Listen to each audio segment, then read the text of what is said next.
بھی, یونیورسٹیوں میں بھی, اسکولوں میں بھی, اداروں میں بھی, یونائٹڈ نیشن کی طرف سے بھی آواز اٹھائی جاتی ہے, انسانی حقوق, انسانی حقوق, ہیومن رائٹس, ویمن رائٹس, فلانے کے رائٹس, بلی کے رائٹس, کتوں کے رائٹس, پرندوں کے رائٹس ہیں نا سب کے. کراچی میں جتنے کتوں کے حقوق ہیں, انسانوں کے اتنے حقوق نہیں ہیں. جس طرح سے روز گلیوں میں انسان مر رہے ہیں نا ڈاکوؤں کے ہاتھوں, کتا مارنے پر پابندی ہے, یہ لا ہے. آج آپ کتا نہیں مار سکتے, این جی اوز آ جائیں گے آپ کو, آپ بولیں گے آپ تو مرنا تو آپ کو چاہیے تھا, آپ نے کتا کیوں مارا؟ جو سسٹم چل رہا ہے وہ اسی طرح کا چل رہا ہے. تو پھر کتا مار کے پھینکے کہاں آدمی, یہ ایک بڑا مسئلہ ہے. تو اب مجھے ایک بات بتاؤ, اللہ سب سے پہلے کس کے حقوق بیان کرتا ہے؟ اپنے حقوق. آج ہمارے تعلیمی اداروں سے, ہمارے گھروں سے اگر کسی کا حق نکل رہا ہے نا تو وہ کون ہے؟ اللہ. ماں باپ اولاد کو اپنے حقوق سکھاتے ہیں. شوہر بیگم کو ہمیشہ یہ تانے دیتا رہتا ہے بات بات پہ کہ میں تمہارا شوہر ہوں. بیگم صاحبہ بات بات پہ یہ تانے دیتی رہتی ہیں میں آپ کی وائف ہوں. جب وہ آپ کا موبائل جھانک رہی ہوگی, آپ کہو گے نا کیوں دیکھ رہی ہو, تو وہ فوراً جواب میں کیا کہے گی؟ کیا میں تمہاری بیوی نہیں ہوں؟ جب آپ اسے کوئی آرڈر دیں گے چائے بناؤ, وہ کہ بھائی میں نہیں بنا رہی, تو آپ فوراً کیا کہیں گے؟ کیا میں تمہارا شوہر نہیں ہوں؟ میری بات مانو تم. تو شوہر بیوی کو اپنے حقوق, بیوی شوہر کو اپنے حقوق, اما ابا اولاد کو اپنے حقوق, اولاد اما ابا کو اپنے حقوق. ابا آپ میرے ابا نہیں ہیں. کچھ دن پہلے ایک صاحب ملے, کہنے لگے یار میرے ابا نے تو میرے لیے وراثت ہی نہیں بنائی, میرے ابا نے میرے لیے وراثت ہی نہیں بنائی, جو کمایا کھا لیا کھلا دیا, کچھ نہیں بنایا ابا نے. تو میں نے کہا آپ کے ابا کی وجہ سے آپ پیدا ہو گئے اور آپ کے ابا نے آپ کو چھت دے دی, تحفظ دے دی اور کھلا پلا کے اتنا بڑا کر دیا, تو ابا کے فی الحال اتنے ہی حقوق ہیں اسلام میں, اس سے زیادہ حقوق وہ باقی غریبی ہیں. وراثت بنا دیں, جائیداد بنا دیں, وہ غریبی ہے. غریبی پہ لڑا نہیں جا سکتا. سمجھتے ہو گے نہیں سمجھتے؟ وہ بنائے وراثت نہ بنائے, یہ ان کا ہیڈک ہے, یہ آپ کا ہیڈک نہیں ہے. تو اولاد اپنے حقوق, والدین اپنے حقوق, رشتہ دار ایک دوسرے کو تانے دیتے ہیں کہ ہم رشتہ دار ہیں, کیا ہمارے کوئی حق نہیں ہے؟ اور ریاست اپنے حقوق بیان کرتی ہے, حکومتیں اپنے حقوق کہ عوام کو بھئی اس قانون کی پابندی کرو, ٹیکس دو ٹائم پہ, ہمارے حقوق ہیں. ہم حکومت سے احتجاج کرتے ہیں ہمیں کس کے حقوق دو؟ ہمارے حقوق دو. تو ہر ایک کے حقوق ہیں. ہماری ڈکشنری سے سب سے زیادہ اگر کسی کا حق بھلایا گیا ہے تو وہ کون ہے؟ اللہ. کوئی آپ نے تنظیم دیکھی جو اللہ کے حقوق پر آواز اٹھاتی ہو؟ ہے بھائی بولو نا, کوئی رجسٹرڈ تنظیم ہو جو اللہ کے حق کو زندہ کرنے کی کوشش کر رہی ہو؟ کوئی دیکھی آپ نے؟ یہ تو مولویوں کا کام سمجھا جانے لگا ہے کہ مولانا لوگ آئیں گے, اللہ کچھ سکھا کے چلے جائیں گے, یا تبلیغی جماعت والے آئیں گے, یا کچھ بزرگان دین آئیں گے. تو بھائی یہ مولوی لوگ یا تبلیغی حضرات یا مدرسے والے یا خانقاہ والے اللہ کے حقوق بیان کرتے, اگر صرف اللہ ان کو کھلا رہا ہوتا, خربوزہ اللہ نے ان کے لیے پیدا کیا ہوتا, آم ناشپاتی اللہ نے ان کے لیے پیدا کیے ہوتے, اللہ نے جو ہے اولاد کی نعمت صرف ان کو دی ہوتی, اور اللہ آسمان سے بارشیں صرف مولویوں کے لیے برساتا, صرف تبلیغ میں رائے ونڈ میں بارش ہوتی, باقی کہیں بھی دنیا میں بارش نہیں ہوتی, اور زمین سے جو مختلف قسم کی نباتات پیدا ہو رہی ہیں یہ صرف مولویوں کے لیے ہوتی, اور جو گوشت مچھلی اور انڈے منڈے جو ہم کھائے جا رہے ہیں, پتہ نہیں کتنی بیسیوں قسم کی نعمتیں جو انسان کھا رہا ہے. قرآن کے الفاظ دیکھو, وَلَقَدْ كَرَّمْنَا بَنِي آدَمَ وَحَمَلْنَاهُمْ فِي الْبَرِّ وَالْبَحْرِ وَرَزَقْنَاهُمْ مِنَ الطَّيِّبَاتِ وَفَضَّلْنَاهُمْ عَلَى كَثِيرٍ مِّمَّنْ خَلَقْنَا تَفْضِيلًا. اللہ فرماتے ہیں البتہ تحقیق ہم نے بنی آدم کو بڑی عزت دی ہے. کرمنا, تکریم, ایک ہے اکرام, ایک ہے تکریم. تکریم اکرام سے اوپر کا درجہ ہے. دیکھو آپ جب کسی کو کھلاتے ہیں تو اس کھلانے کے 3 درجات ہوتے ہیں. ایک تو اس کو فقیر سمجھ کے بھیک دے رہے ہیں آپ, یہ لے روٹی وہاں بیٹھ کے کھا لے, یہ بھی احسان ہے آپ کا. ایک ہوتا ہے کہ آپ اس کی ضرورت پوری کر رہے ہیں, نہ توہین مقصد ہے نہ اس کا اکرام. جیسے بڑے بھائی نے قرضہ مانگا آپ سے, پیسے مانگے, آپ بھکاری سمجھ کے نہیں دیتے, لیکن کوئی عزت بھی آپ کی نیت نہیں ہے. ایسے ہی ہے نا کہ بس ٹھیک ہے ضرورت ہے تو بھائی یہ تو ضرورت پوری کرنی ہے. یہ دوسرا درجہ ہو گیا. تیسرا درجہ ہے کسی کو عزت دینے کے لیے آپ اسے کوئی گفٹ دیتے ہیں کہ ایکسکیوز می سر, یہ میں آپ کے لیے عطر کی مثال نہیں دوں گا کیونکہ میرے پاس پورا بورا بھرا ہوا عطر کا نا, ایکسکیوز می میں یہ آپ کے لیے کچھ ہدیہ لے کر آیا ہوں. بیان میں ان چیزوں کا بڑا خیال کر رہا ہوتا ہوں کہ یہ میں آپ کے لیے گفٹ لے کر آیا ہوں. کوئی عطر کے علاوہ کوئی مثال ہی ذہن میں نہیں آ رہی, چلیں عطر ہی فرض کر لیتے ہیں. فرض کرنے پر تو چاند سے جب آ سکتا ہے بندہ, تو عطر کی مثال کیوں فرض نہیں کی جا سکتی کہ یہ میں آپ کے لیے اگر آپ قبول کر لیں گے تو آپ کی نوازش. اگلا قبول کرتا ہے, شکریہ آپ اس کا ادا کر رہے ہوتے ہیں کہ بڑی نوازش جی, آپ نے ہمارا یہ گفٹ قبول کر لیا. اس کو کیا کہتے ہیں کہ آپ اس پر احسان بھی کر رہے ہو لیکن اکرام کر رہے ہو, عزت دے رہے ہو, رسپیکٹ کر رہے ہو اس کی. جب کسی کی دعوت کی جاتی ہے تو اس میں اس کو عزت دی جاتی ہے نا. تبھی میں لوگوں سے یہ کہتا ہوں کہ ماں باپ کو جب آپ کھلاتے پلاتے ہو نا تو اس میں اکرام کا عنصر ہونا چاہیے, ان کے ساتھ مدد کا عنصر نہیں ہونا چاہیے. اکثر میں نے اپنے ایک واقعہ بیان کیا ہے کہ جب میں نیا نیا یہاں نارتھ کراچی میں آیا امامت کے لیے تو ایک صاحب ہر جمعرات کو میرے لیے کوفتوں کا سالن لے کے آتے تھے. اب واقعہ پرانا ہو گیا, ان کو نہیں پتا چلے گا کہ ان کی بات ہو رہی ہے. کوفتے کا سالن وہ بڑا لذیذ سالن ہوتا تھا, ہم بھی بن لیتے تھے اس کو, اور اتنا ہوتا تھا سارے گھر والے بیٹھ کے کھاتے تھے ہر جمعرات کو. ایک دن میں نے ویسے ہی ان سے پوچھا, میں نے کہا حضرت یہ آپ لاتے ہیں ماشاءاللہ آپ کی محبت ہے, قدر کرتا ہوں, تو مجھے وہ جمعرات سے خطرہ ہوا کہ کہیں ایسے نہیں مردے کے ثواب وباب کے لیے تو نہیں پہنچا رہے کہیں یہ. تو میں نے کہا کہیں ایسا تو نہیں آپ کے والد مرحوم کا بھی چند ماہ پہلے انتقال ہوا تھا تو ان کے ثواب کے لیے تو نہیں؟ انہوں نے کہا ہاں وہ ان کو ثواب پہنچانے کے لیے. تو میں نے کہا یار یہ اکرام ہوا, اکرام تو نہ ہوا نا یہ. میں نے کہا یہ غریبوں کو کھلائیں بھائی, ہم تو اللہ کا دیا, ہمارے پاس سب کچھ ہے الحمدللہ, یہ آپ غریبوں کو کھلائیں, آئندہ سے ہمارے گھر یہ نہ لے کر آئے. پھر میں نے مثال دی, میں نے کہا دیکھیں آپ نے اپنے ابا کی دعوت کی, کوفتے پکا کے ان کو کھلائے, ابا بڑے مزے سے کھا رہے ہیں, تو ابا کہیں گے آج میرے بیٹے نے تھوڑا میری دعوت کی ہے, خیال کیا ہے. ابا آپ سے پوچھنے لگے بیٹا تو نے کیوں کھلایا؟ کہنے ابا میں نے اپنے ماموں کے اصحال ثواب کے لیے آپ کو کھلایا, ان کا انتقال ہوا تھا تو کوئی مل نہیں رہا تھا, میں نے کہا چلو آپ کو کھلا کے ان کو. تو ابا کو توہین محسوس ہوگی کہ نہیں ہوگی؟ ابا کہیں گے مجھے اس لیے کھلا کہ میں ابا ہوں, اس لیے نہیں کھلا کہ تیری نانی مر گئی ہے, تیرے چاچا مر گئے ہیں. تو کچھ کھانے توہین والے ہوتے ہیں, کچھ کھانے کون سے ہوتے ہیں؟ اکرام والے ہوتے ہیں, جس سے آپ سامنے والے کو عزت دے رہے ہیں. دعوت کا جو کھانا ہے اس میں آپ سامنے والے کو عزت دے رہے ہیں, وہ قبول کرتا ہے تو آپ اس کا شکریہ ادا کرتے ہیں. آپ ولیمے میں کسی کو بلاتے ہیں تو اس کا شکریہ, آپ کا بہت بہت شکریہ آپ تشریف لائے, حالانکہ وہ پھوڑ پھاڑ کے جا رہا ہوتا ہے وہاں پہ بیڑا غرق کر کے جا رہا ہوتا ہے, لیکن الٹا آپ اس کا شکریہ ادا کر رہے ہیں. تو قرآن کیا کہتا ہے؟ وَلَقَدْ كَرَّمْنَا بَنِي آدم, ہم نے بنی آدم کو جو خرچ کیا نا, بنی آدم کو جو دیا ہے, تو یہ سارے ہمارے فقیر. انتم الفقراء الی اللہ, کوئی عام فقیر جو پھٹے پرانے کپڑوں میں آتا ہے وہ ہمارے سامنے ایسا فقیر نہیں ہوتا جیسے ہم اللہ کے فقیر ہیں. ایک ایک نعمت میں اس کے ایسے محتاج ہے کہ ذرا سی نظر ہٹا دے تو ہمارا بیڑا غرق ہو جائے, اتنے فقیر ہیں. لیکن اس کے باوجود قرآن میں اللہ کیا کہتا ہے؟ میں نے بنی آدم کو جو نعمتیں دی ہیں وہ گویا میں اس کو عزت دے کے یہ نعمتیں دے رہا ہوں, ایسے نہیں بھکاریوں کی طرح پھینک رہا میں. وَلَقَدْ كَرَّمْنَا, لقد لام تاکید کے لیے, قد تاکید کے لیے, البتہ تحقیق ضرور بالضرور, اکرمنا نہیں کرمنا. تکریم اور اکرام میں فرق علماء سمجھتے ہیں. بہت رسپیکٹ دی ہے ہم نے انسان کو, بڑی عزت دی ہے ہم نے انسان کو. وَحَمَلْنَاهُمْ فِي الْبَرِّ وَالْبَحْرِ, اللہ کیسے تو نے ہمیں عزت دے دی, کیا کیا بھائی؟ اللہ کہتے ہیں تم واحد مخلوق ہو جس کو میں نے سمندر پہ بھی سوار کیا, جس کو میں نے خشکی پہ بھی سوار کیا.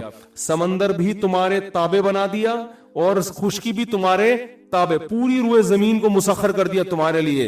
وَرَزَقْنَاهُمْ مِنَ الطَّيِّبَاتِ, اور ہم نے جو تمہارا رزق متعین کیا وہ پاکیزہ چیزیں ہیں, پاکیزہ. جانور چھیچڑے کھا رہے ہوتے ہیں, مردار کھا رہے ہوتے ہیں, اور ایک ہی قسم کی غذا ساری زندگی کھاتے رہتے ہیں.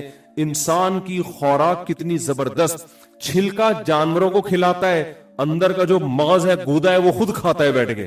تبھی ہمارے حضرت کہتے تھے سیب کا چھلکا اتار کے کھایا کرو. ایک ڈاکٹر نے کہا, چھلکے حضرت نے اتارے سیب کے, تو ڈاکٹر نے کہا اصل وٹامن تو اس میں ہے. حضرت فرمایا یہ آپ کے لیے, یہ وٹامن کون کھائے گا؟ یہ آپ کھائیں, ہم سیب کھائیں گے اندر کا. تو بادام کا اوپر کا چھلکا ہم نکال کے بکریوں کو کھلا دیں گے اور اندر کا مغز ہم کھائیں گے. کیلے کا چھلکا کون کھائے گا؟ بکری, جس میں ذائقہ نہیں ہے. اندر کا مغز کون کھائے گا؟ ہم کھائیں گے. کینو کے چھلکا اتار کے ہم بکریوں کو کھلائیں گے, اور اندر کا جو رس بھرا جو اس کا ایک ذائقے والا عنصر ہے وہ کون کھائے گا؟ وہ ہم کھائیں گے. تو اللہ کہتے ہیں میں نے اس کو بڑی عزت دی, طیبات پاکیزہ چیزیں. پھر ویرائٹیز کتنی دی ہے, من الطیبات کو بہت ساری قسموں کی روزی دی ہم نے اس کو. شیر ساری زندگی گوشت ہی کھاتا رہتا ہے, وہ کچا گوشت. بکریاں ساری زندگی گھاس اور کچھ پتے وتے کھلا دیں بس. انسان گوشت بھی کھاتا ہے اور سبزیاں بھی کھاتا ہے. کیا خیال ہے بھائی؟ ایسا ہی ہے نا، دونوں اس کے جزو بدن بنتی ہیں. اور پھر سبزیوں کی کتنی قسمیں، لوبیا، دالیں، پالک اور میتھی. اور وہ تو آپ کسی بیرے کے پاس جائیں نا، کیا ہے ہوٹل میں جائیں نا، کیسی گردان پڑنا شروع کرتا ہے نا، کیسی گردان پڑنا، یہ بھی ہے، یہ بھی ہے، یہ بھی ہے، یہ بھی ہے، یہ بھی ہے، یہ بھی ہے. آدمی کہتا ہے یار کنفیوز ہو گیا، دوبارہ سے بتا بھائی کیا ہے. تو بیچ میں سے کسی چیز کو پکڑنے کی کوشش کرتا ہے، یار یہاں کے یہ لے آ جا. مینیو میں دیکھیں نا کتنی چیزیں لکھی ہوئی ہوتی ہیں. چائنیز کھانے الگ ہیں، جیپنیز الگ ہیں، امریکن الگ ہیں، انڈین الگ ہیں، ترکی الگ ہیں، ہر ایک کا اپنا ٹیسٹ. پھر گوشت کی کتنی قسمیں، پھر ان قسموں کو انسان پکاتا، کباب الگ، کوفتے کا ذائقہ الگ، چپلی کباب الگ، کباب کی 20 قسمیں.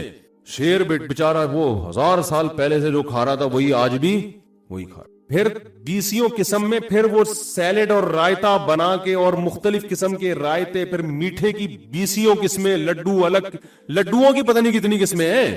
جب بھی رسگلے لڈو کا نام آتا ہے نا، مجھے ایک لطیفہ ضرور یاد آتا ہے کہ وہ ایک صاحب تھے، بہت دفعہ سنا چکا ہوں لیکن کیا کریں، وہ ہے ہی ایسا لڈو جیسا لطیفہ ہے. ایک آدمی کسی کے گھر گیا مہمان بن کے، تو میزبان نے کہا کہ رسگلے رکھ دیے، اس نے کھا لیے. تو میزبان نے کہا اور کھائیے نا. تو مہمان کہتے نہیں میں پہلے ہی 2 کھا چکا ہوں. کہتے خیر کھائے تو آپ نے 6 ہیں، لیکن یہ تو بات نہ کرے نا کھائے تو آپ نے کتنے ہیں؟ 2 تو نہیں کھائے، نہیں تو زیادتی ہوتی ہے. تو آج کل میزبان لوگ بڑے ہوشیار ہوتے ہیں، وہ گن رہے ہوتے ہیں نوالوں کو. تو ایسے تواضع خامخواہ نہ کیا کرے کہ میں پہلی 2 کھا چکا ہوں. تو وَلَقَدْ كَرَّمْنَا بَنِي آدم، قرآن کہتا ہے ہم نے بنی آدم کو بڑی عزت دی ہے. وَحَمَلْنَاهُمْ فِي الْبَرِّ وَالْبَحْرِ، خشکی بھی اس کے تابع کر دی اور سمندروں کو بھی اس کے تابع بنا دیا.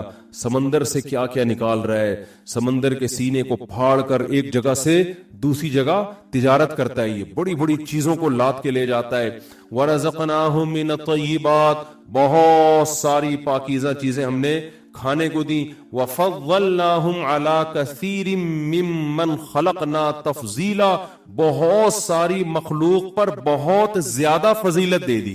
مخلوق بھی بہت ساری جس پہ فضیلت دی، اور فضیلت بھی بہت ساری فضیلت دی ہے، تھوڑی فضیلت نہیں دی ہے. اتنی فضیلت کہ جب پیدا ہوا انسان آیا دنیا میں سب سے لاسٹ میں ہے مخلوقات میں. آپ کو انسانوں سے پہلے جانوروں کا بہت وجود ملے گا زمین پہ، انسان سب سے آخر میں آیا. اور پھر مخلوق کو حکم دیا گیا انسان کے سامنے سجدہ کرے. وہ اتنا پروٹوکول جب انسان کو دیا گیا ہے تو بھائی یہ کیوں دیا گیا ہے؟ اللہ تعالیٰ کہتے ہیں میں نے جو تمہیں عزت دی اور یہ طرح طرح کی چیزیں پیدا کی، یہ بتانے کے لیے کہ سب سے پہلا حق کس کا ہے؟ میرا ہے. سب سے زیادہ ماننا کس کو ہے؟ مجھے ماننا ہے. غلامی کس کی کرنی ہے؟ میری غلامی کرنی ہے. باقی سب اس کے بعد میں ہے. سمجھ میں نہیں آ رہی؟ میرا خیال ہے بات نہیں آ رہی تو مرنے کے بعد اچھوں کو بھی سمجھ میں انشاءاللہ آ جائے گی، لیکن پھر سمجھ میں آنے کا فائدہ نہیں ہوگا. ابھی پیٹ بھرے ہوئے ہیں، توندیں بھری ہوئی ہیں، بجلی جا نہیں رہی ہے. اتفاق سے کراچی میں 4-5 دن ہو گئے، تھوڑی دیر گیس اس کا متبادل گورنمنٹ نے کر دیا. ہمارے ہاں تو رات کو گیس جا رہی ہے، آج کل 11 بجے جا رہی ہے اور صبح 6 بجے آ رہی ہے. اچھا پورے کراچی میں الحمدللہ یہ ایک چیز رہ گئی تھی ہمارے ہاں، حالانکہ گیس تو ہماری اپنی ہے، کوئی امپورٹ تھوڑی کرنے ہم تو مزید کھدائیاں ہی نہیں ہو رہی. حالانکہ پاکستان میں جو گیس کے ذخائر ہیں، ہم سنتے تھے اسکولوں میں، یعنی نہیں سنتے تھے تو اس میں یہ تھا کہ 200 سال کے ذخائر تو دریافت ہو چکے ہیں. وہ پتہ نہیں کہاں ہے وہ ذخائر. سارا زور اس پہ کہ بچے روکو، اپنے بچے کم پیدا کرو، یہ وسائل ختم ہو جائیں گے. جتنا پیسہ بچوں کی گروتھ ریشو کو روکنے پر ہو رہا ہے نا، اتنا پیسہ کھدائی پہ ہو جاتا ہے نا. پتہ نہیں پٹرول کے کتنے کنویں اور دریافت ہو جاتے. نہیں آ رہی میرا غالب بات سمجھ میں؟ سارا زور اس پہ لگا دیا کہ روکو. اکیلا کھڑا ہوں میں، اکیلا اس پورے نظام کے خلاف، جو فیملی پلاننگ ہے نا اس کے خلاف اکیلا جہاد کر رہا ہوں. اور جس طرح آپ لوگوں کی نسل کم ہو رہی ہے نا، جس طرح آپ لوگ 2 بچے، ایک بچے کی پالیسی پر آپ لوگ چل رہے ہیں، ہو سکتا ہے 200, 250, 300 سال کے بعد لوگ بولیں آج دنیا میں جتنی آبادی ہے سب مفتی طارق مسعود صاحب کی اولاد ہے. این ممکن ہے جس طرح سے جو ہے نا چل رہی ہے نا گروتھ ریشو 1-2 تو ختم ہو جائیں گے بھائی. این ممکن ہے 200-250 سال کے بعد بولے کہ تیسرے آدم جو ہے نا، نوح علیہ السلام کی اولاد ہے نا، پہلے آدم علیہ السلام، این یہ ممکن ہونے کو تو کچھ بھی ہو سکتا ہے. تو اس سے پہلے کہ نسلیں ختم ہو جائیں، اسپیڈ تھوڑی سی کیا کرو میرے بھائی، بڑھاؤ. اولاد اللہ کی نعمت ہے. رزق یہ جو اللہ دے رہا ہے نا، خربوزے سے خربوزے پیدا کر رہا ہے، اس کو یہ نہیں پتا کہ کتنے انسانوں نے دنیا میں آنا ہے. یہ دیکھو انسان ان چیزوں کی نسل کو کنٹرول کر سکتا ہے جو انسان کے تابع ہیں. پوری کائنات اس میں تصرف کر سکتا ہے. خود اپنے اوپر انسان کو حق نہیں ہے کہ آپ نے کتنے پیدا کرنے اور کتنے روکنے ہیں. یہ کس کا کام ہے؟ یہ انسان سے اوپر کی ذات کرے گی, وہ اللہ کے علاوہ کوئی نہیں ہے. تو اس میں اللہ پہ توکل کرنا واجب ہے, لازم ہے کہ انسان کی پیدائش سے پہلے وقدر فیہا اقواتہا. یہاں بھی آپ قرآن کے الفاظ دیکھو, قدرہ مینجمنٹ کو کہتے ہیں نا. قرآن کہتا ہے ہم نے جب زمین بنائی, اللہ فرماتے ہیں قدر فیہا اقواتہا. قوت عربی میں کہتے ہیں انسانی زندگی گزارنے کے لیے جو ضروری لوازمات ہیں, جو بھی انسان کو ایک اچھی لائف گزارنے کے لیے جو ضروری چیزیں ہیں ان کو عربی میں قوت کہتے ہیں. اس کی جمع اقوات آتی ہے. قرآن کہتا ہے ہم نے جب زمین بنائی, انسان ابھی دنیا میں آیا ہی نہیں ہے, قدرہ ہم نے مینجمنٹ کر لی, زمین میں اتنے وسائل پیدا کر دیے. اقواتہا کہ اس میں انسان جتنے بھی قیامت تک انسان آئیں گے نا, ان کی زندگی گزارنے کی بنیادی ضرورتیں ہم نے ساری کیا کر دی, پیدا نہیں کی ہے. دیکھو خلقہ نہیں ہے, مقدر کر دی, یعنی مینجمنٹ, مینج کر دیا اس کو. مینج کسے کہتے ہیں؟ جو جس چیز کی ضرورت ہوگی وہ چیز ملے گی آپ کو. ہو سکتا ہے نظر نہ آ رہی ہو. یہ مینج کے لفظ دیکھیں قرآن کی کیسی بلاغت ہے. فیملی پلاننگ والے کہتے ہیں ہمیں تو نظر نہیں آ رہے اتنے وسائل, آبادی اتنی ہے, خربوزے تو اتنے پیدا نہیں ہو رہے ہیں بھائی, یہ تو کم. حالانکہ ایسا ہے بھی نہیں, مشاہدہ بھی اس کے خلاف ہے. مشاہدہ یہ ہو رہا ہے کہ جتنی سپیڈ انسانوں کی ہے نا, وسائل کے بڑھنے کی سپیڈ اس سے کئی گنا زیادہ ہے. لیکن فرض کر لو مشاہدہ نہیں ہے, تو قرآن کیا کہہ رہا ہے کہ میں نے اندازہ لگا لیا ہے پہلے سے, تو ہر چیز اس کے حساب سے ٹائم پہ ہوتی رہے گی. اب جو پیٹرول کے کنویں دریافت ہوئے ہیں, یہ 500 سال پہلے تھوڑی تھے. 500 سال پہلے کوئی سائنسدان کہتا کہ یار جب دنیا کی آبادی 6 ارب ہو جائے گی, گدے گھوڑوں پہ جب یہ سفر کریں گے تو گھوڑوں پہ وہاں سے جب گندم آئے گی تو یہاں تو لوگ اتنے وقت تک یا تو گھوڑا گھس کے ختم ہو جائے گا یا گدھا گھس کے ختم ہو جائے گا جب امریکہ سے گندم لے کے چلے گا, اور چائنا سے جب لیپ ٹاپ آئیں گے, کشتیوں پہ آئیں گے, تو یہ تو جب وہ چپو چلائیں گے نا اس وقت تو یہی ہوتا ہوگا نا, تو یہ تو لوگ ہی ختم ہو جائیں گے. تو بھائی اللہ کہہ رہے میں نے مینج کر لیا ہے, بچے پیدا ہونے دو, آبادی بڑھنے دو, گیس کے ذخائر دریافت خود بخود ہوں گے, ٹائم پہ ہوں گے. ابھی کرنے کا فائدہ نہیں ہے, ابھی گدھے گھوڑوں پہ ہی جاؤ تم, ابھی ضرورت نہیں. ابھی گدھے گھوڑوں سے یہ زندگی تمہاری آسانی سے گزر جائے گی. جیسے جیسے ٹائم آئے گا پھر ہوائی جہاز بھی بنیں گے, سمندری جہاز کا حجم بڑا ہوگا, پھر ٹیکنالوجی ترقی کرے گی, پھر ہواؤں میں جو ریڈیائی لہریں گھوم رہی ہیں ان کو انسان لگام دے گا, اور پھر ایسا مضبوط کنیکشن کا انتظام ہو جائے گا کہ آبادی بڑھنے سے انسان کی لائف کا جو اسٹینڈرڈ ہے کمتر ہونے کے بجائے پہلے سے کئی گنا زیادہ بہتر ہو جائے گا. سمجھتے ہو گے نہیں سمجھتے؟ بالکل. اور آسان مثال, آپ نے دیکھا کہ ایک عورت کے بچہ پیدا ہوا, وہ بچے کو چھاتی سے لگا کے دودھ پلا رہی ہے. اب ایک عورت نے دیکھا کہ یار اس کی تو چھاتی میں دودھ ہے, اس کے تو بچہ ہے, تو میں تو پیدا نہیں کر سکتی کیونکہ میری چھاتی میں تو دودھ ہے ہی نہیں. یہی ہے نا. فیملی پلاننگ والے آئے, بولے بھائی اس کی تو چونکہ چھاتی میں دودھ ہے تو وہ تو بچہ پال سکتی ہے, تمہاری تو چھاتیوں میں دودھ ہی نہیں ہے, تم کہاں سے پالو گی؟ لہذا جو زمینی حقائق ہیں, گراؤنڈ ریئلٹی ہے, وہ یہ کہتی ہے کہ تمہیں بچہ پیدا نہیں کرنا چاہیے. قدرت کہے گی بھائی پیدا تو کرو نا, پیدا پہلے ہوگا, چھاتیوں میں دودھ بعد میں آئے گا, پہلے سے نہیں میں بتاؤں گا کہ کہاں کیا کچھ پڑا ہوا ہے. تو باپ یہ کہتا ہے میری تنخواہ اتنے 1000 روپے ہے, اس میں میں 2 بچے نہیں پال سکتا, تیسرا کیسے پیدا کروں گا؟ اللہ کہ پیدا تو پہلے کرے گا, پیسے میں بعد میں دوں گا تجھے. نہیں آ رہی سمجھ میں؟ تو جس اسپیڈ سے چل رہے ہو چلتے رہو. ہماری اسپیڈ اللہ کا شکر ہے, کوشش ہے, باقی جان ڈالنے والا اللہ ہے. تو میں یس کر رہا تھا, اللہ تعالیٰ فرماتے ہیں وَلَقَدْ كَرَّمْنَا بَنِي آدم, ہم نے بنی آدم کو عزت دی. تو اللہ میاں نے سب کچھ کس نے کیا ہے میرے بھائی؟ اللہ نے کیا ہے. تو اللہ کہتے ہیں جب ماں باپ کی نعمت میں نے دی, انسانوں کو میں نے بنایا, سوچنے کے لیے دماغ جس سے تم سائنسی ایجادات کر رہے ہو, یہ کھوپڑی میں نے دی تمہیں, یہ آنکھیں میں نے دی جس سے تم دیکھو سورس آف نالج جو جس سے سائنس ترقی کرتی ہے, وہ سورس آف نالج کیا ہے؟ وہ حواس خمسہ ہے نا. آنکھ سے دیکھتے ہیں, کان سے سنتے ہیں, زبان سے بولتے ہیں, ناک سے سونگتے ہیں, کسی چیز کو اسی سے تو سائنس ترقی کی نا. او بھائی وہ نیوٹن جو لیٹا ہوا تھا نا, تو اوپر سے سیب آ کے گرا نا, اگر خدا نخواستہ نیوٹن اندھا بہرا ہوتا تو گریوٹی دریافت کرتا, وہ اس کو سیب کا پتہ ہی نہیں چلتا کہ یہ سیب ہے کہ کیا ہے, یہ گرا بھی ہے کہ نہیں گرا. تو حواس خمسہ جو قدرت نے اس کو دیے تھے, تو سیب جب اس کے اوپر آ کے گرا ہے تو چونکہ وہ نیوٹن تھا, اس نے اسکول میں پڑھا ہوا تھا. اگر وہ ہمارے گورنمنٹ کے کسی اسکول میں ہوتا تو وہ کہتا کہ میں اتنا نالائق, میں نے نہیں پڑھا پھر بھی قدرت مجھے سیب کھلا رہی ہے, تو یہ اس کی ہم نتیجہ خاص کرتے نا کہ اس کا مطلب یہ ہے کہ ترقی کے لیے پڑھنے کی بالکل بھی ضرورت نہیں ہے, بغیر ترقی کے بھی انسان کو سیب ملتے ہیں. تو وہ چونکہ پڑھا ہوا تھا تو اس نے سوچا کہ یار یہ اوپر سے نیچے کیوں آیا, نیچے سے اوپر کیوں نہیں گیا, یہ سائڈوں پہ کیوں نہیں گیا. تو گریوٹی کا اس نے وہ لا دریافت کیا کہ بھائی جو بھی چیز میں بھی کثافت ہوتی ہے, جو وہ تو سائنسدان ہی بتائیں گے آپ کو, پوری ورڈنگ تو میں نے پڑھی نہیں ہے, تو جتنی پڑھی تھی اتنی یاد ہے. تو وہ جتنا اس کا حجم ہوگا اسی حساب سے اس میں کشش زیادہ ہوگی. تبھی کہتے ہیں چاند پہ جا کے آپ کا وزن 10 گنا کم ہو جاتا ہے, کیونکہ وہ چھوٹا ہے نا چاند. تو اب کیا ہے کہ یہ جو ساری کھوپڑی اس نے استعمال کی ہے, یہ کھوپڑی دی کس نے, آنکھیں دی کس نے, کان کس نے دیے, بولو نا, اللہ نے. اب لوگ ہم سے سوال پوچھتے ہیں کہ کافر کے بارے میں آپ یہ کیوں کہتے ہو کہ وہ جہنم میں جائے گا, اس نے تو اتنی سائنسی چیزیں ایجاد کر لی, پنکھا ایجاد کیا اس نے, ایئر کنڈیشن ایجاد کیا اس نے, گاڑیاں سائنسدانوں نے ایجاد کی ہیں, جہاز سائنسدانوں نے ایجاد کیا. آپ تبلیغ کے لیے بھی جاتے ہو تو یہودیوں کے ہوائی جہاز میں بیٹھ کے جاتے ہو, اور صبح شام انہی یہودیوں کو آپ برا بھلا کہہ رہے ہوتے ہو. تو یہ لاجک کی بات ہے, یہ illogical ہے, بظاہر illogical بات ہے. تو ہم اس کو جواب میں کہتے ہیں بھائی بات یہ ہے کہ ہمیں سائنسدانوں سے بڑی محبت ہے, کیونکہ انہوں نے ہمارے لیے اتنی ساری چیزوں کو ایجاد کیا. تو سوال پیدا ہوتا ہے کہ سائنسدانوں کو اس سے محبت کیوں نہیں ہے جس نے ان کو ایجاد کیا.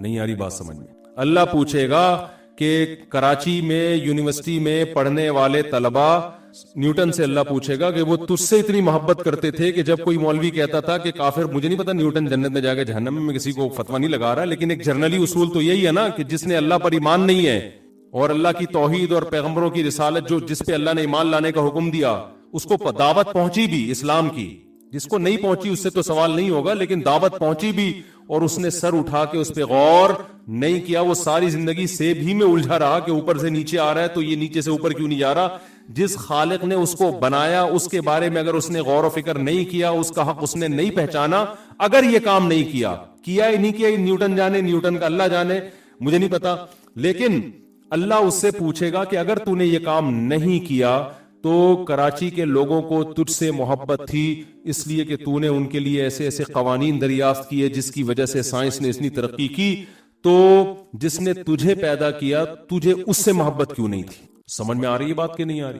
تو نے اس کا حق جاننے کی کوشش کیوں نہیں کی کہ وہ مجھ سے کیا چاہتا ہے, وہ کن چیزوں سے خوش ہوتا ہے, کن چیزوں سے ناراض ہوتا ہے, اس کے حقوق تو نے پورے کیوں نہیں کیے؟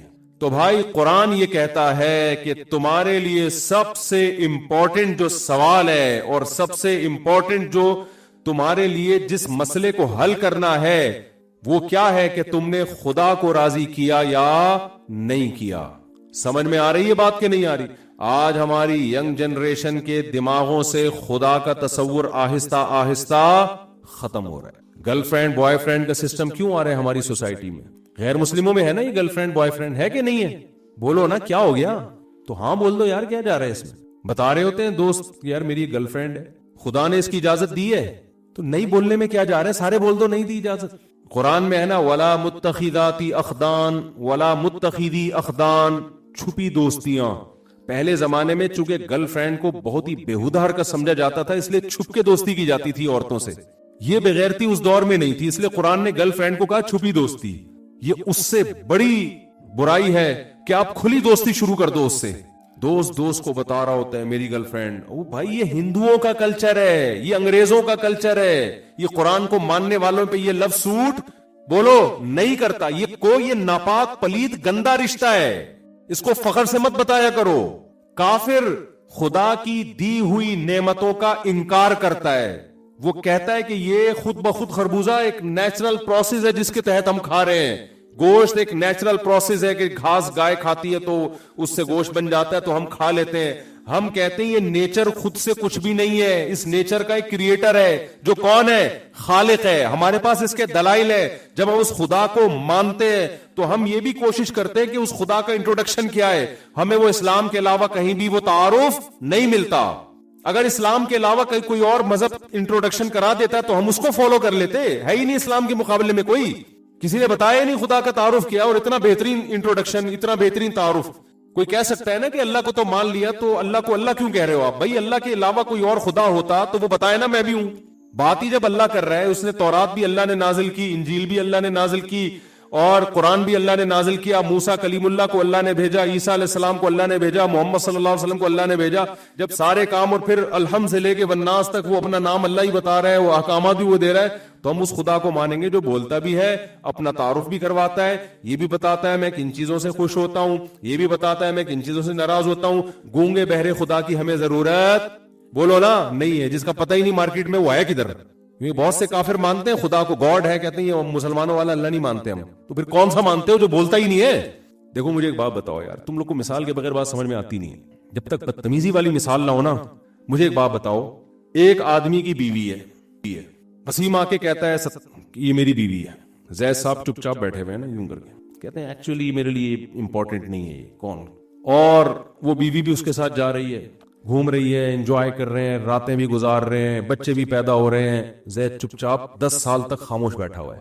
اب کوئی بندہ آ کے کہتا ہے کہ یار یہ زید کی بیوی ہے, ہم کہتے ہیں نہیں یار یہ وسیم کی بیوی ہے, کیونکہ وسیم ہی کے ساتھ رہتی ہے, بچے بھی وہیں پیدا ہو رہے ہیں, اور جو ہے جاتی بھی ہے. کہتے ہیں نہیں یار یہ زید کی ہے. ہم کہتے ہیں مدعی سست گواہ چست, اگر یہ زید کی ہے تو وہ منہ سے خود کیوں نہیں پھوٹتا, چپ کیوں بیٹھا ہوا ہے وہ, کیا خیال ہے؟ ہم کس کی سمجھیں گے, زید کی سمجھیں گے یا وسیم کی سمجھیں گے؟ ہم بولیں گے بھائی تیرے کہنے سے نہیں ہوتا, جس کی ہے یا تو وہ پرلے درجے کا معذرت کے ساتھ بے غیرت انسان ہے, یا وہ ہے ہی نہیں اس کا شوہر. کیونکہ وہ اچھا جب چیلنج ہوا نا, ایک صاحب نے دعویٰ کیا زید کی بیوی ہے, اس چیلنج کے بعد بھی زید چپ چاپ بیٹھا ہوا ہے. لوگ آ کے کہہ رہے ہیں بولنا بتانا, وہ کہہ رہے ہیں چھوڑا یار یہ نو یہ کوئی بڑا میٹر نہیں, مجھے یہ چھوٹی چھوٹی باتوں میں کوئی دلچسپی نہیں ہے. اس کے بعد بھی محلے والوں پہ یہ سوٹ کرے گا کہ زید کو مان لے اس کا شوہر, بولو نا. تو مجھے بتاؤ اللہ کے علاوہ اگر کوئی خدا ہے تو اسلام کہتا ہے, محمد صلی اللہ علیہ وسلم کہتے ہیں, موسیٰ علیہ السلام آئے, عیسیٰ علیہ السلام آئے, ابراہیم علیہ السلام آئے, سب نے جو انٹروڈکشن کروائے وہ کس کا؟ اللہ کا. اور سب کے حکامات ایک جیسے کہ اللہ زنا کو پسند نہیں کرتا, تورات انجیل قرآن سب کی دعوت ایک جیسی ہے. اللہ سود کو پسند نہیں کرتا, وَأَخْذِهِمُ الرِّبَا وَقَدْ نُهُوا عَنْهُ, اللہ کہتے ہیں سود ہم نے یہودیوں پہ بھی حرام کیا. اللہ خنزیر کے گوشت کھانے کو پسند نہیں کرتا, اللہ نے جتنے درندے حرام کر دیے, اللہ نے شراب کو حرام کر دیا, اللہ نے جوئے کو حرام کر دیا, اللہ نے ماں باپ کی اطاعت کو واجب اور فرض قرار دے دیا, وغیرہ وغیرہ وغیرہ وغیرہ. اللہ نے طلاق کا اختیار مرد کو دیا, عورت کو نہیں دیا, عدالت کو بھی بولو نا نہیں دیا, تورات میں بھی, انجیل میں بھی, قرآن میں بھی. یہ تو اللہ کا ہمیں سمجھ میں آ رہا ہے کہ اللہ میاں یہ چاہتا ہے. اور اپنا بھی تعارف اللہ نے کروایا, اللہ لا الہ الا هو الحی القیوم, اللہ وہ ذات ہے جس کے سوا کوئی عبادت کے لائق نہیں, الحی وہ زندہ ہے, القیوم پوری کائنات کو تھامنے والا ہے, لا تأخذہ سنۃ اس کو نہ کبھی اونگ آتی ہے, ولا نوم نہ کبھی نیند آتی ہے, لا تأخذہ سنۃ ولا نوم, لہ ما فی السماوات وما فی الارض, جو کچھ آسمانوں میں جو کچھ زمین میں یہ کس کا ہے؟ اللہ. اب اللہ ہمارا والا جو خدا ہے وہ اپنا انٹروڈکشن کروا رہا ہے, پورے قرآن میں احادیث میں وہ تعارف کرواتا چلا جا رہا ہے. بھائی ہندو کا خدا کہاں ہے, وہ بولتا کیوں نہیں ہے کہ یہ غلط والا خدا ہے, اچھا سچی مچی کا میں ہوں. عیسائیوں کا کہاں گیا, یہودیوں عیسائیوں کا تو ایک ہی ہے, ایتھیس لوگوں کا, ملحد لوگوں کا کہاں گیا, کافر کا خدا کہاں گیا, وہ بولتا کیوں نہیں ہے, وہ ایسی کتاب آسمان سے نازل کیوں نہیں کرتا, وہ بتاتا کیوں نہیں ہے کہ مسلمان جس خدا کو فالو کر رہے ہیں بھائی وہ غلط ہے, سچی مچی کا کون ہے؟ میں ہوں. وہ دیکھ رہا ہے کہ لاکھوں کروڑوں روپے خرچ کر کے اس اللہ کو خوش کرنے کے لیے یہ بیت اللہ کا طواف کر کے آتے ہیں, ہر سال کروڑوں اربوں روپے خرچ ہو جاتے ہیں, ہر سال کروڑوں جانور یہ اس اللہ کے نام پہ بقرعید کے دن ذبح کر دیتے ہیں, گویا بڑا نقصان ہو رہا ہے دنیا کا, اور یہ نشے سے بچ رہے ہیں, برائیوں سے بچ رہے ہیں, مسجدوں میں اتنا پیسہ خرچ, اتنی زکاتیں نکل رہی ہیں, اتنا کچھ ہو رہا ہے, اور جو سچی مچی والا خدا ہے وہ چپ چاپ بیٹھا ہوا ہے, تماشا کیا کر رہا ہے؟ وہ تماشا دیکھ رہا ہے. تو آپ بتاؤ ہم اس کو مانیں گے یا اس اللہ کو مانیں گے جو اپنا تعارف کروا رہا ہے؟ یہ تو وہی ہو گیا نا, یہ تو عجیب بغیرتی والی بات نہیں ہو گئی. اگر وہ اللہ کے علاوہ کوئی اور خدا ہے تو وہ بھی تو منہ سے پھوٹے نا کہ میں کیا ہوں, تو پھوٹ ہی نہیں رہا. آسمانی کتابیں اللہ نے نازل کی, آسمانی مذاہب کس نے بھیجے؟ اللہ نے. حفاظت بھی جس مذہب کی ہوئی وہ اسلامی ہے, اس کے علاوہ کوئی مذہب دنیا میں محفوظ نہیں ہے. تو اللہ کا تھا تو حفاظت کیوں نہیں کی اللہ نے اس کی؟ بھائی پولیس کو بلاؤ یار, بہت سیریس کیس ہے یہ. سمجھ میں آ رہی ہے بات کہ نہیں آ رہی ہے؟ تو حفاظت کیوں نہیں کی اللہ نے اس کی, صرف قرآن کی حفاظت کیوں کی ہے؟ تو میرے بھائی ہمارے پاس اسلام کے علاوہ کوئی دوسرا آپشن اللہ تک پہنچنے کا ہے. سائنسدان تو ہمیں اللہ تک پہنچائے گا نہیں, وہ تو مادی چیزوں پہ بحث کرتا ہے. خالق کو تو اس نے اپنی ڈکشنری سے نکاح. اگر نیوٹن نے اللہ کا تصور پیش کیا ہوتا, نیوٹن نے تجربات کے لیبارٹری میں بتا دیا ہوتا اللہ یہ چاہتا یہ نہیں چاہتا, تو شاید ہم نیوٹن پہ ہی مان لے آتے, بھائی تو صحیح کہہ رہے, تو سائنسدان ہے, تو پڑھا لکھا ہے. وہ کہہ رہے بھائی وہ تو نہیں کروا رہے نا. تو ہمارے پاس دعویٰ محمد صلی اللہ علیہ وسلم کا, دلیل بھی انہی کے برحق ہونے کی, تعلیمات بھی انہی کی محفوظ. تو میرے بھائی ہمارے پاس اللہ کو سمجھنے, اللہ تک پہنچنے اور اللہ کو خوش کرنے کے لیے اسلام کے علاوہ کوئی آپشن نہیں ہے. اب میں آپ سے ایک بات کہہ رہا ہوں کہ دیکھو, ہندو گرل فرینڈ بنائے اس پہ سوٹ کرتا ہے کیونکہ وہ اللہ کو نہیں مانتا. اللہ اس سے خود ہی پوچھ لے گا کہ تم تو جتنا نباتات کھایا کرتے تھے یہ کس نے پیدا کیے. اگر وہ کہہ دے گا کہ ان پتھروں کے بنے ہوئے بت نے پیدا کیے, تو اللہ اگر اسے بخش دے تو ہمیں کوئی اعتراض نہیں ہے. لیکن قرآن میں اللہ کہتا ہے میں چھوڑوں گا نہیں کہ جن بتوں کو اپنے ہاتھوں سے بناتے ہو, جن کے کریٹر تم ہو, ان کو کریٹر تم نے کیسے فرض کر لیا.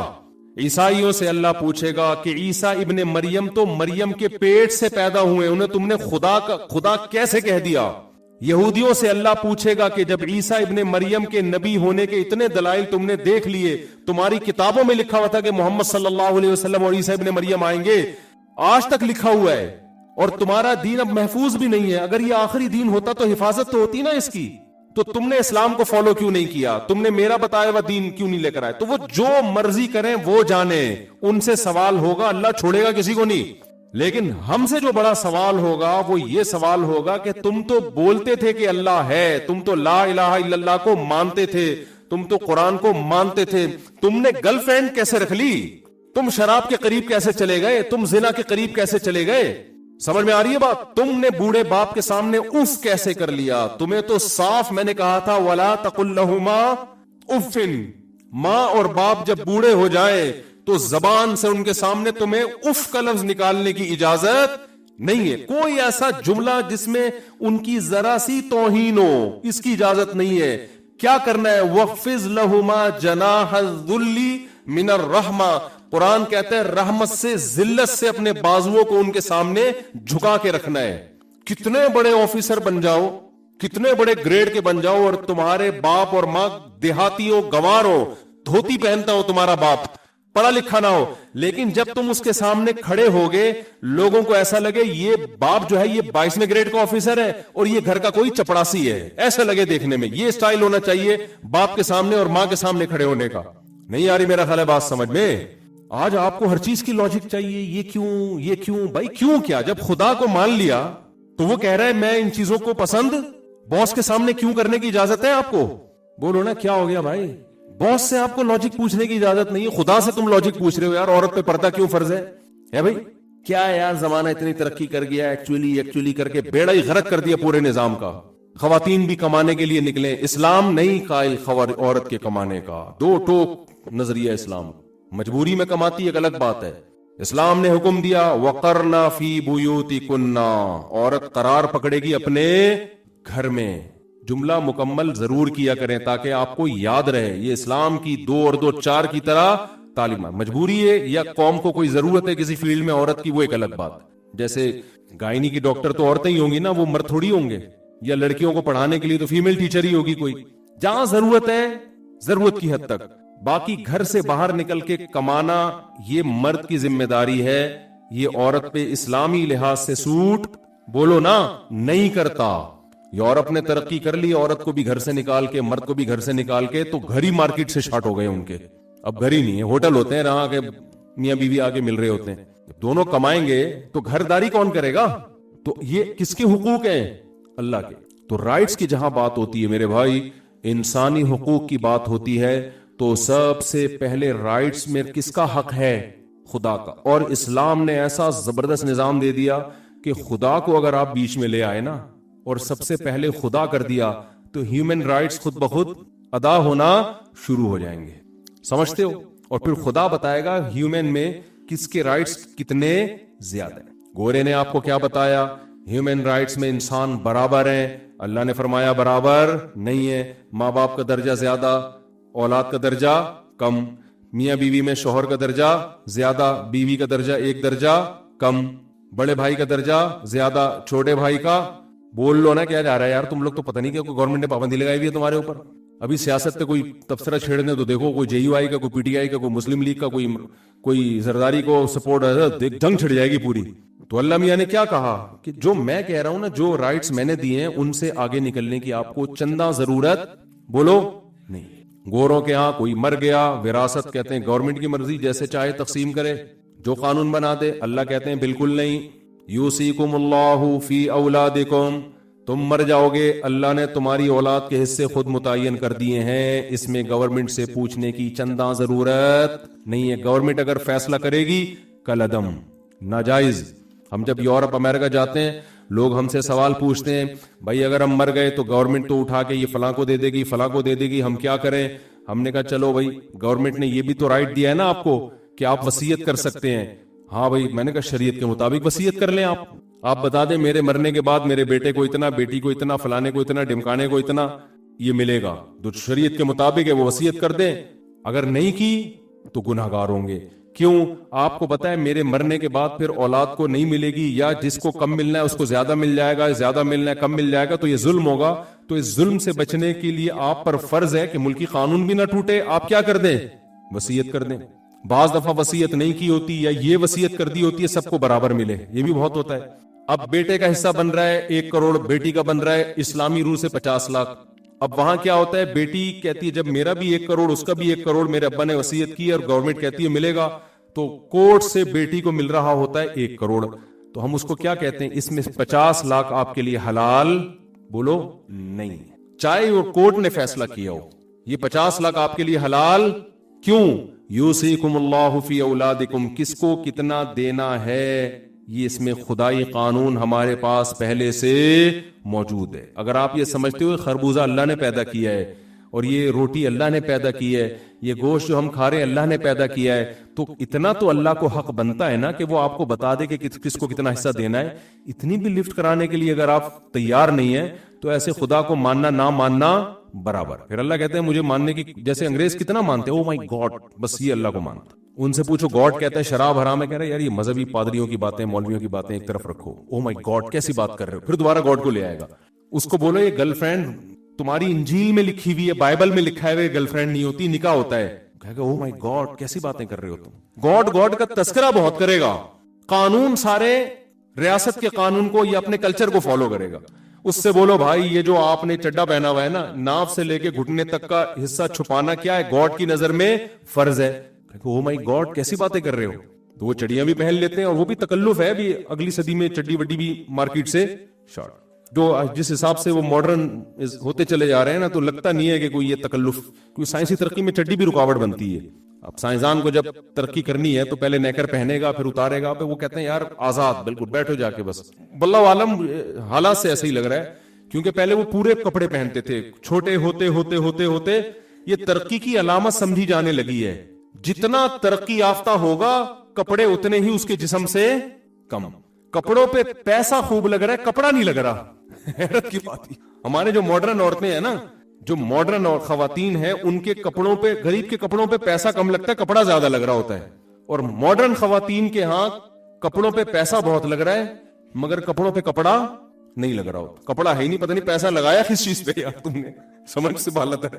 تو گورے سے آپ پوچھیں گے تو گورا کہے گا او مائی گاڈ. تو قیامت کے دن جب اللہ گورے کو لے کر آئیں گے اپنی عدالت میں کہ یہ سب چیزیں میں نے بنائی تھیں, ذالک تقدیر, یہ مینجمنٹ یہ خود بخود نہیں ہو سکتی. تم نے تو نیوٹن کا قانون پڑھا تھا, گوروں نے تو, تمہارا گورے میں ہی پیدا ہوا تھا نیوٹن.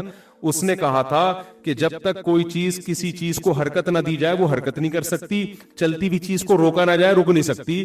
تو ایک چیز کی کنڈیشن چینج نہیں ہو سکتی چینجر کے بغیر, تو کریٹر کے بغیر کریٹ کیسے ہو سکتی ہے. وہ نیوٹن ہی سے عبرت حاصل کر لیتے. نہیں یاری میرا خیال ہے بات سمجھ میں. تو چینجر کے بغیر اس کائنات میں چینج, تو نیوٹن تمہارا جو سائنسدان تھا وہی کہہ کر گیا ہے کہ چینجر کے بغیر چینجنگ نہیں ہو سکتی. تو خود ہی کھوپڑی استعمال کر کے اگلا خود ہی نتیجہ خاص کر لیتے کہ چینجنگ آسان ہے, وہ چینجر کے بغیر نہیں ہو سکتی. تو کریٹ ہونا یہ تو اور مشکل کام ہے, یہ کریٹر کے بغیر کیسے ہو گیا یہ.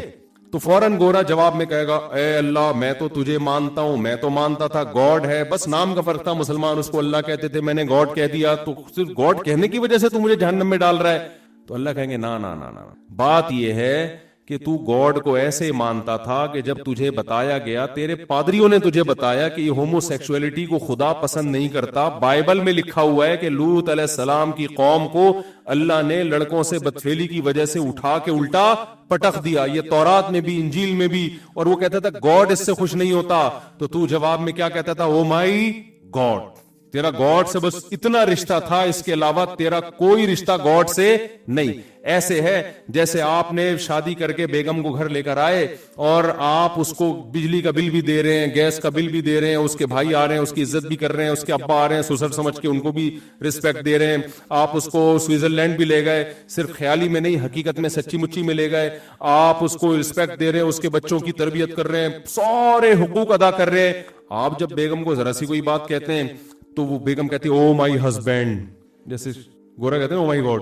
آپ اسے کہتے ہیں آج تم اپنے ہاتھوں سے چائے بنا کے پلا دو, کہتی او مائی ہسبینڈ, کیسی باتیں کر رہے ہو آپ. پھر آپ ایک دن اسے کہتے ہیں بیگم ایسا کرو کہ آج کھانا تم بنا دو, آج ہوٹل سے نہیں آئے گا. او my husband, O my God ہی ہے نا وہ, جیسے وہ کہتے ہیں. آپ کہتے ہیں اچھا آج دسترخوان تم اٹھا لو. وہ 2 آدمی ملے نا, 2 آدمی, یار میں یہ ٹاپک نہ رہ جائے, میں دائیں بائیں جاتا ہوں نا ٹاپک رہ جاتا ہے. 2 بندے ملے, دوست تھے پرانے, ایک نے کئی عرصے بعد ملے, ایک نے پوچھا ہاں بھی بتا تیری شادی کے بعد زندگی کیسے گزر رہی ہے. اب اس کی گزر بڑی خراب رہی تھی, بیوی کا غلام بنا ہوا تھا یہ, لیکن یہ نہیں چاہتا تھا کہ میری بے عزتی ہو. تو اس نے کہا میں ایسے اسٹائل سے بیان کرتا ہوں کہ بات بھی صحیح ہو جائے اور میری بے عزتی بھی نہ ہو. تو اس نے اپنے دوست سے کہا یار میری تو بڑی اچھی گزر رہی ہے, صبح میں 6 بجے اٹھتا ہوں الحمدللہ, چائے چونکہ میں اپنے ہاتھ کی پیتا ہوں اس لیے میں خود بناتا ہوں, بیگم کو نہیں کہتا, اور ناشتہ بھی جو ہے نا اپنی مرضی کا مجھے چاہیے ہوتا ہے, وہ بھی میں خود بناتا ہوں, اور اس کا فائدہ ہوتا ہے کہ بیگم کو کھلا دیتا ہوں تو اس سے وہ بھی شکریہ ادا کر دیتی ہے. تو یہ اپنی ذلت چھپانا چاہ رہا ہے. اور اللہ کا فضل ہے جب میں آفس سے گھر آتا ہوں تو چائے تو میں نے تجھے بتایا تھا اپنے ہاتھ کی پیتا ہوں, تو میں چائے خود بناتا ہوں, اور پھر جب بنا ہی رہا ہوتا ہوں تو 1 کپ اس میں زیادہ بیگم کو بھی پلا دیتا ہوں. اس کے بعد جو رات کا کھانا ہے وہ میں اس لیے بناتا ہوں کہ برتن بھی وہ میرے ساتھ دھوتی ہے, کیونکہ لہذا مجھے فرض بنتا ہے کہ جب وہ برتن میرے ساتھ دھو رہی ہے مل کے, تو کم از کم کھانا میں خود بنا لوں. اور جب اتنے سارے کام میں اپنے ہاتھ سے کر لیتا ہوں تو پھر میں سوچتا ہوں کہ کپڑے بھی دھو لو یار, کیا جا رہا ہے, انسانی کی خدمت کا ثواب میں, اللہ کا شکر بڑی اچھی زندگی گزر رہی ہے. تو سنا کیسی گزر رہی ہے؟ اس نے کہا میری بھی کتے جیسی گزر رہی ہے, لیکن مجھے ایسے بتانا نہیں آتا جیسے تو بتا رہا ہے. یہ لطیفہ ہمیں سنایا حضرت فیروز میمن صاحب دامت برکاتہم, ان کی خانقاہ میں گئے. اس نے کہا گزر میری بھی کتوں کی طرح رہی ہے جیسے تیری گزر رہی ہے, لیکن مجھے ایسے بتانا نہیں آتا جیسے تو بتا رہا ہے. تو بتانا تجھے بڑا ٹائٹ طریقے سے آتا ہے. تو اب آپ بتاؤ, آپ نے بیگم سے بولا بیگم سارے کام میں کر رہا ہوں, تم یہ دسترخوان اٹھا لو. کہتی او مائی ہسبینڈ. ایک دن آپ کو غصہ آئے گا, خدا کے لیے مجھے ہسبینڈ کے علاوہ کچھ اور بول دے, یہ ہسبینڈ کہہ کے میری توہین نہ کیا کر. یہ رسپیکٹ کی مجھے بالکل بھی ضرورت, تو مجھے وسیم کہہ دے, مجھے غفار بھائی کہہ دے, کچھ بھی کہہ دے, خدا کا واسطہ یہ ہسبینڈ کے تکلف کی بالکل بھی ضرورت, یہ تکلف نہ کیا کر. تو ایسے احسان جتلا رہی ہے جیسے تو مجھے اپنا ہسبینڈ تو مجھے اپنا ہسبینڈ مانتی ہے. تو اس طرح میرے بھائی یہ گاڈ کا جو تصور جو ہم لوگوں نے بنا لیا ہے, صرف بات بات پہ خدا کی قسم, اللہ کی قسم, اللہ کا واسطہ, اللہ کے نام پہ, یہی چل رہا ہے. اور چند رسومات رہ گئی ہیں, بقرعید پہ ایک جانور کاٹ لیتے ہیں کیونکہ میں پھوڑنا پھاڑنے کا موقع بھی مل جاتا ہے. میں کیا خیال ہے, حج ہو جاتا ہے, تھوڑا سا تفریح بھی ہو جاتی ہے اس میں, عمرہ ہو جاتا ہے, تھوڑی سی تفریح بھی ہو جاتی ہے اس میں, اور اللہ بھلا کرے آپ کا عید میں ہم منا لیتے ہیں, مسلمان ہیں, کیونکہ بہرحال عید کا اپنا انجوائے کرتے ہیں. رمضان کے روزے سردیوں میں رکھ لیتے ہیں, تھوڑا سا ڈاکٹر بھی کہتے ہیں رکھ لو, گرمیوں میں اب لوگ سوچ رہے ہوتے ہیں, ہمارے پاس تو کیس آ رہے ہوتے ہیں یار آج میں نے روزے کی نیت نہیں کی, دیکھنا کہ گرمی زیادہ ہے تو نہیں رکھوں گا, اگر نہیں ہوئی تو پھر نیت کر لوں گا. اس طرح کے سیٹ اپ چل پڑا ہے. تو اللہ میاں کو ایسے خدا ماننے کی ضرورت بولو نہیں ہے, بالکل بھی نہیں ہے. ابو جہل جو کلمہ نہیں پڑھتا تھا نا, اس کو پتا تھا پڑھنے کے بعد بڑے مسئلے کھڑے ہو جائیں گے. ایسا ہی نہیں ہوگا کہ اگر ابو جہل اس دور میں پیدا ہوتا, کہتا یار خام خامے میں نے لا وجہ کلمے کا انکار کیا, یار پڑھ لیتا, کیا جا رہا تھا, 1400 سال سے گالیاں پڑھ رہی ہیں مجھے. اس کو پتا تھا بھائی ماننے کا مطلب کیا ہے, پھر اللہ کی بھی ماننی پڑے گی. سمجھتے ہیں کہ نہیں سمجھتے؟ تو اللہ تعالیٰ نے جو احکام دیے ہیں میرے بھائی, جب آپ مانتے ہو تو ان احکام کو فالو کرنا پڑے گا. نہیں کرو گے دنیا میں کچھ بھی نہیں ہوتا, سارا دھوکہ یہاں سے ہوتا ہے.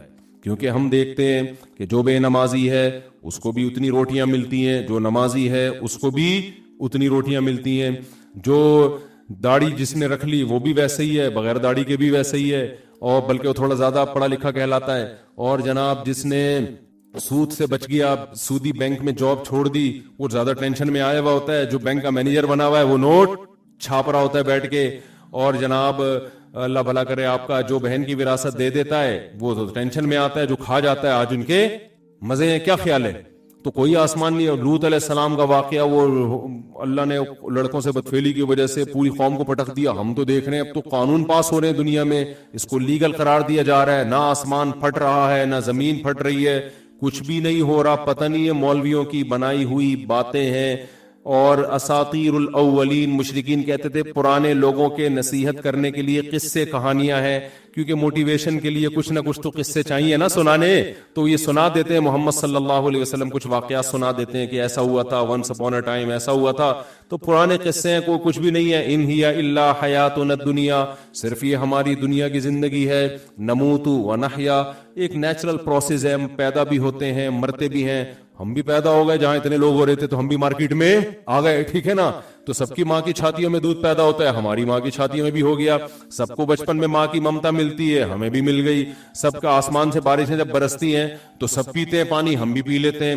خربوزے پیدا ہوتے ہیں تو وہ آج سے تھوڑی ہو رہے ہیں. کوئی یہ خربوزے پہ پورا مفتی صاحب نے آدھا گھنٹہ بیان کر دیا, یہ کیا بات ہوئی بھائی؟ کوئی خربوزہ پہلی دفعہ تھوڑی پیدا ہوا ہے, آج ہمیشہ سے پیدا ہو رہا ہے. کھا رہے ہیں خربوزے کے, وہ بھی بنتا ہے, اس کی فروٹ چاٹ بھی بنتا ہے, انار بھی بنتا ہے, سبزیاں بھی ہوتی ہیں, کھا رہے ہیں پی رہے ہیں. یہ کیا ان ہی الا حیاتنا الدنیا نموت و نحیا, مرتے بھی ہیں زندہ بھی ہوتے ہیں. تو ایک دن آئے گا ہم 50 سال کے, 60 سال کے اور 70 80 85 سال کے ہو کے بالآخر انتقال کر جائیں گے. تو ایک دن مر جائیں گے تو قبر میں دفنا دیے جائیں گے, پھر کیڑے آ کے لاش کو کھا کے ختم کر دیں گے. مولویوں کی باتیں, فرشتہ آتا ہے پوچھتا ہے من ربک, تمہارا رب کون ہے؟ نہ فرشتہ کسی نے دیکھا, نہ کوئی جو ہے وہ سوالات کبھی قبر کھول کے ہمیں نظر آئے کہ اندر ہو کیا رہا ہے.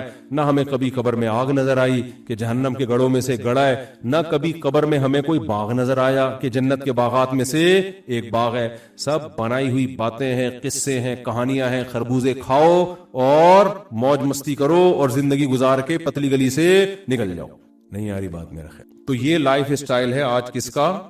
ہاں کبھی کبھار ٹوپی پہن لیتا ہے کیونکہ کلچر ہے ہمارا, اسلام کلچر کا حصہ ہے نا. جیسے 25 دسمبر کو جتنے بھی کرسچن ہیں نا, چاہے وہ کرسچینٹی کو نہیں مانتے ہوں, لیکن وہ میجورٹی ان میں چرچ چلی جاتی ہے کہ یار باپ دادا سے ایک چیز چلی آ رہی ہے کہ 25 دسمبر کو تو چرچ میں چلے جاؤ نا. تو ایسے ہی مسلمان کہتا ہے بھائی کوئی بھی نماز نہ پڑھو, جمعے کو تو تھوڑا نہا دھو لیا کرو, اس بہانے آدمی تھوڑا سا نہا دھو لیتا ہے. کیا خیال ہے؟ ٹوپی پہن لیا کرو, تھوڑا مسلمان لگتا ہے دیکھنے میں, سمجھ میں آ رہی ہے. اور ختنے بھی کرا لیتے ہیں. اور یار مر گئے تو جنازہ پڑھوا لو. ہر ایک قوم کا مرنے کا ایک خاص طریقہ ہوتا ہے. ہم تھوڑا چونکہ مسلم ٹائپ کے اور ذرا پروٹوکول کے ساتھ دفن ہو جاتا ہے. جنازہ ونازہ اگر بالفرض بخشش ہونی ہوئی تو ہو جائے گی, نہیں ہوئی تو کیڑے ویڑے کھا کے کیا کر دیں گے بھائی. اس کا بھی امکان ہے نا, ایسا نہ ہو کہ واقعی سچی مچی کا قبر کا عذاب ہی نکلے. تو تھوڑا سا سیف سائڈ بھی رکھی ہوئی ہے مسلمان نے. تھوڑا سا کیا رکھا ہوا ہے یار, ایک تھوڑا سا اپنے لیے رکھو تھوڑا بہت. تبھی مسجد میں آ کے کبھی چندے کے باکس میں تھوڑے سے پیسے ڈال دیتے ہیں. یار بالفرض اگر یہ سب سچ نکلا تو میں تو چوڑے میں آ جاؤں گا, یہی ہوتا ہے نا.